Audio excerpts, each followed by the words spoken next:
हे शस्त्र विविध प्रकारचे शस्त्र आहे. यामध्ये आपल्याला तलवारीचे बरेच प्रकार दिसतील, पण ही जी मधी तलवार आहे प्रथम राजे रघुजी महाराजांनी ही तलवार वापरलेली आहे. हिला धोप तलवार म्हणतात. धोप तलवार ही दोन्ही दुधारी तलवार असते आणि सरळ असते.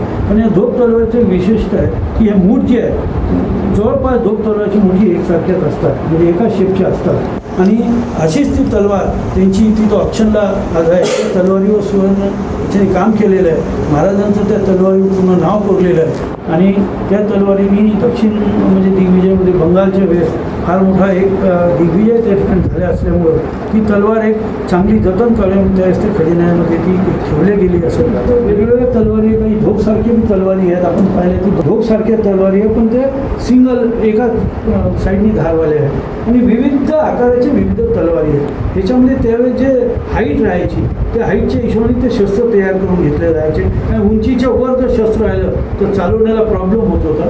त्या हिशोबाने ते सर्व आपल्याला विविध प्रकारची इथं नागमोडी बघायला भेटतं. म्हणजे अग्निबाण बी वापरण्यात आला होता आणि तो अग्निबाण म्हणजे ही जी टेकडी आहे त्या ठिकाणी ते अग्निबाण तिथं ठेवले जायचे. आणि ब्रिटिशांनी सगळ्यात पहिले त्यालाच आग लावल्यानंतर ते आपला तो शस्त्र हटा म्हणा की बारूदखाना उडला. आणि तो अग्निबाण वापरणारे नागपूरकर भोसले हे प्रथम होते. कारण इकडं आदिवासी असल्यामुळे बाणाचा जास्त उपयोग होता आणि त्याच्यामध्ये त्यांनी आपली कल्पना लावून तो अग्निबाण त्यांनी तयार केला.